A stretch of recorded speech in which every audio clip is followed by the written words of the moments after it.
Mind Up presents How to Stop Being Afraid of Intimacy.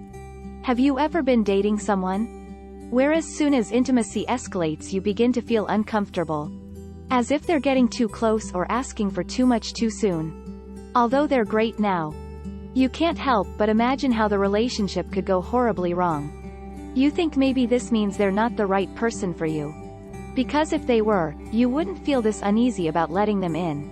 You feel overwhelmed, so you respond by backing away, then ultimately shutting down the connection and moving on. Better to end it now before you can get really hurt. What does it mean to have a fear of intimacy? When someone has a fear of intimacy, they struggle with forming and maintaining significant relationships, because it's difficult for them to be vulnerable with themselves and with others. They might seem emotionally open and have a lot of friends and family around, but always within limits. When someone wants to connect on a deeper level, the person with intimacy issues may even want it too, but the fear of possible hurt is stronger. So, they respond with a set of avoidant behaviors, designed to protect their inner world. As they're reacting, they may not be aware that they're even pushing people out. They're just doing what feels safe. Common signs someone has a fear of intimacy.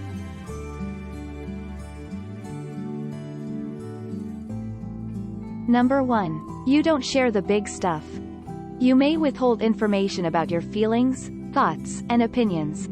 You're fine sharing anything low stakes, your day-to-day life, friends, hobbies, work. Anything higher stakes, like your private thoughts, is shared only if it's asked or absolutely necessary. It's not like you don't want to talk about the important things, but your instinct is to hold back and take care of yourself on your own. Number 2. You're secretive about your true feelings. Instead of sharing things that are making you unhappy or asking for more, you may stay quiet or engage in passive-aggressive behaviors. It's hard to advocate for what you want. Besides, you feel okay keeping certain things to yourself, because you want to keep expectations low and manageable. As a result, you could be with someone for years yet still feel like you're strangers, in some capacity, because intimacy remains superficial. Number 3. You don't take big risks in dating. Have a history of short, unstable relationships?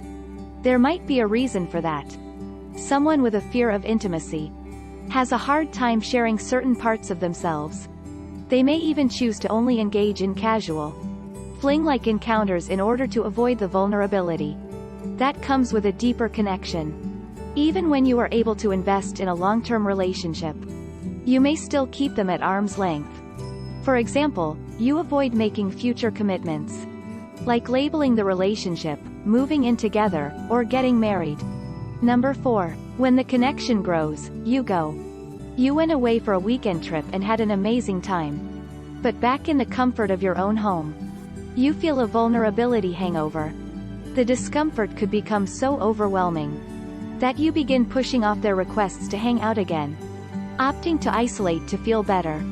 A common vulnerability is sharing how much you care about the person, or how you are enjoying or valuing their time with them.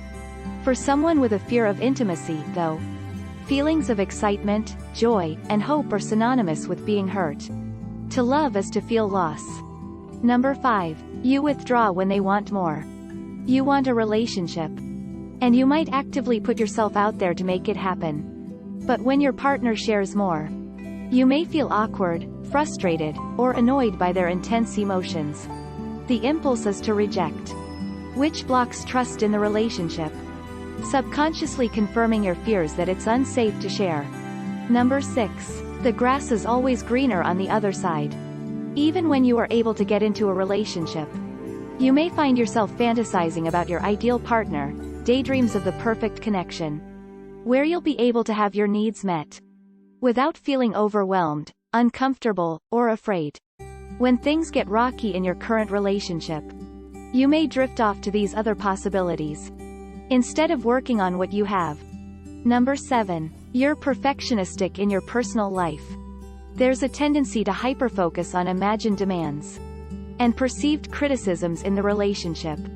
People with a fear of intimacy can often have low self-esteem and believe they have to be perfect to earn love. Because of that, you might default to cognitive distortions, like all or nothing thinking, and project those feelings of inadequacy on your partner. How to overcome the fear of intimacy. Number 1. Get to the root of it. If you have a fear of intimacy, it's helpful to get to the root of it. Taking the time to explore and understand one's attachment style and relationship patterns is likely the first step. Number 2. Decide how you want to approach future relationships. Once there is a clearer understanding of one's attachment style and how they engage in their relationships, they can be more thoughtful about how they want to engage in the future, and slowly challenge themselves to seek out safe relationships to be vulnerable. Number 3. Nurture a safe environment within relationships. If your partner has a fear of intimacy, healing can happen, but not until the person with the fear of intimacy can practice what it's like to communicate their thoughts out loud safely. The most important thing is safety. If you're going to talk to your partner about how you want to be intimate, you need to make sure to leave your judgments, assumptions, accusations, and problem-solving at the door. It's about being open and honest with your feelings, having compassion for yourself and your partner, and listening. Number 4. As a partner to someone afraid of intimacy, avoid pressure and personalization. As you listen, hold them with generosity, and try to avoid personalizing what they're telling you. It takes time to build that trust. It doesn't necessarily say anything about you. If they have trouble being intimate, this is not the time or place to convince them why it's safe to be open, because that will lead to, "Yeah, but," or them shutting down if they're not ready. If you're even able to get to this part in the conversation, that is already a new level of intimacy. Number 5. Work with a professional. If you're feeling blocked in your introspection, finding a therapist who can help you compassionately connect the dots and create new healthy patterns.